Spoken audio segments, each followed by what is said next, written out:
36 million secrets, ripped from the dark corners of the internet and poured into the light. Names, emails, home addresses, purchase histories, even partial credit card data, downloaded, mirrored, and posted for anyone to sift.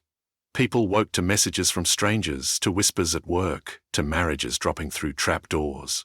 It wasn't just a data breach. It was a mass outing, a weaponization of intimacy, and the world learned a new name: the Impact Team. In July-August 2015, the hackers broke into Ashley Madison, a site for people seeking affairs, and dumped a data set that would haunt millions. Ashley Madison wasn't subtle. The brand's pitch, "Life is short, have an affair," promised secrecy and discretion at scale.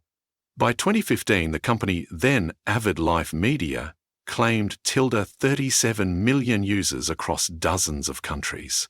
Its parent boasted big growth. Critics called it a business built on broken hearts. The promise: anonymity was the product. Then came the breach. On July 19, 2015, security reporter Brian Krebs confirmed the hack. Attackers claimed they had full databases, financials, and internal emails. They called themselves the Impact Team, demanded the company shut down Ashley Madison and a companion site, or else they'd publish everything. Ashley Madison didn't comply. In August, the hackers made good. Tens of gigabytes spilled onto the web, tens of millions of user records, 9.6 million transactions, and a trove of internal documents that would fuel lawsuits, resignations, and a cultural reckoning.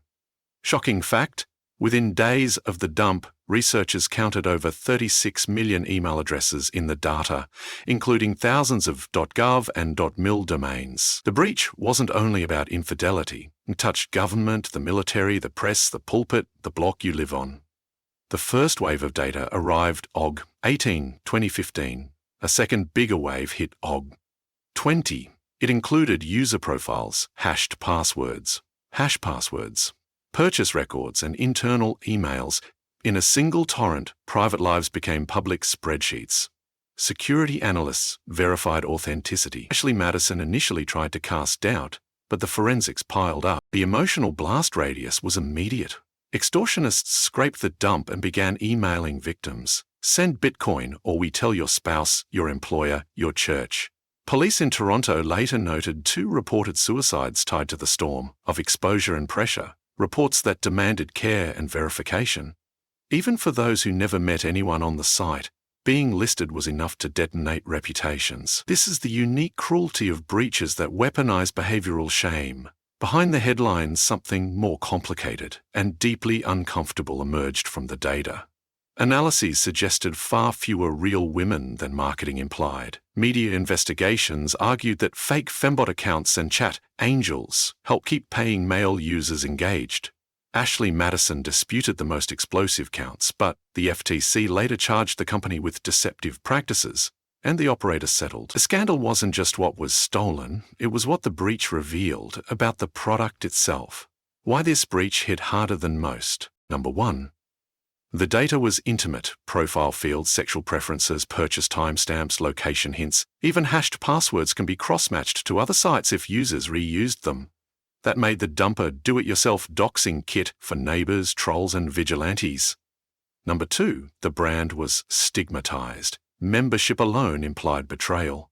Some names belonged to people who never met a soul, yet context collapse meant the internet judged first and never asked later. Number 3, the domino effect. Within days, scraping sites popped up offering search your spouse lookups. Extortion skyrocketed. Employers asked questions. Pastors fielded panicked calls. The internet's attention economy turned shame into content. If you want to understand the texture of 2015 online culture, its mix of moralizing, voyeurism, and viral outrage, study the Ashley Madison leak. It's a case study in how data with stigma multiplies harm. Within days of the second dump, CEO Noel Biderman resigned. The company's Canadian/Australian privacy regulators launched a joint investigation. US plaintiffs filed suits that were later consolidated into an MDL, and by D 2016, the FTC and multiple states announced a settlement. The operator, now Ruby Corp, would pay $1,660,000, 0 cents, in penalties, a larger figure suspended based on inability to pay and agree to security and compliance obligations. Separately, in 2017, the company agreed to a $11,200,000, 0 cents class action settlement fund for victims. Mind-blowing detail. Official US regulators framed the breach as exposing 36 million users, a staggering number for any consumer service, let alone one selling secrecy. The lesson regulators hammered: deception plus weak security plus sensitive data is a combustible mix. Not only had the company failed to protect information, it had allegedly misrepresented the deletion of user data, a paid full delete that didn't fully delete. That mismatch between promise and practice changed how agencies talk to companies about consent, deletion, and dark patterns. Let's talk about victims, without moralizing about their private lives. The spouse who never met anyone. He created an account at 2 a.m. during a lonely month. He never logged back in. His email sits in a CSV that anyone can search. He gets a message. Send 0.1 BTC or we email your wife. He pays. The extortionist asks for more. There is no bottom to that well. Police and journalists documented these pay or expose emails after the breach.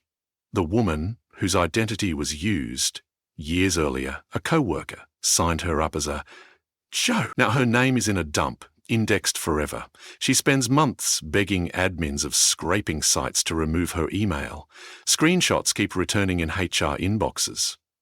Regulators later underscored how consent and deletion had failed a public servant with a .gov address. He used a government email against policy. He didn't cheat, he insists, but the optics destroy his career anyway. The press feels justified. His kids don't understand. Analysis found thousands of .gov/.mil in the data. Two things can be true.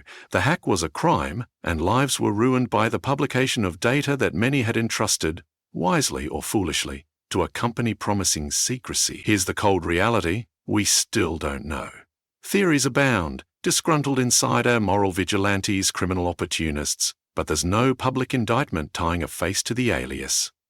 Theories abound: disgruntled insider, moral vigilantes, criminal opportunists, but there's no public indictment tying a face to the alias.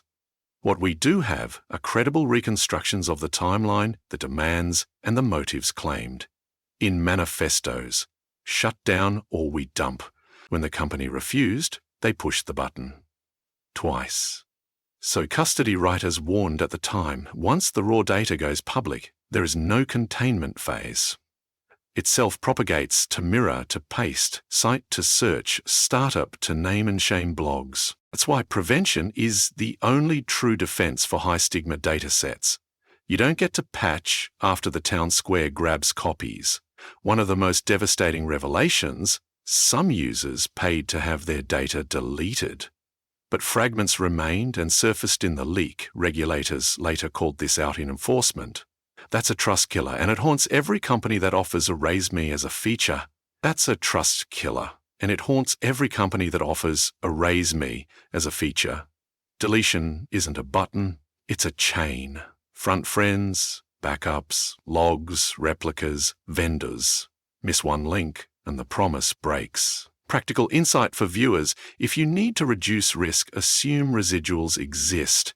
Ask companies for deletion logs, for backup retention windows, for vendor cascades, and assume old emails, receipts, and screenshots live forever in someone else's archive. The data journalism temptation was enormous.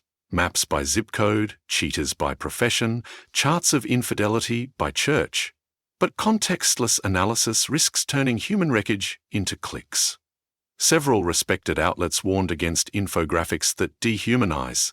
The lesson endures: sensitivity beats spectacle. When the data itself is a weapon, how we cover it can either disarm or reload it. For everyday people, never reuse passwords. A breach in one site should not unlock your email, cloud, or bank. Use a password manager and unique passphrases. Prefer burner identities for sensitive communities.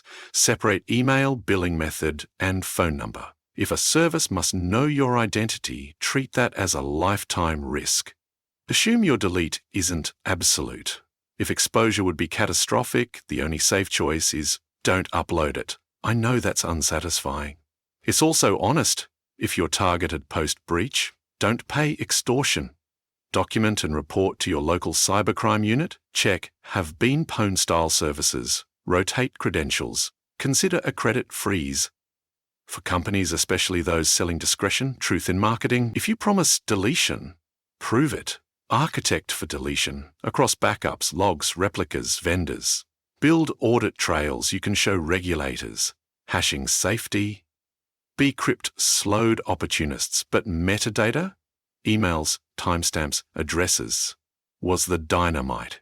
Treat metadata like explosive. Minimize, encrypt at rest. Separate keys. Red team your stigma. What happens if your most damaging table becomes public tomorrow? Run the drill. Pre-write customer care scripts, legal disclosures, victim support resources. Security is culture, not a purchase. Regulators will grade your honesty after a breach. If you overstate safety or underdeliver on deletion, you're inviting FTC/Privacy Commissioner action and 7-figure penalties. Noel Biderman stepped down.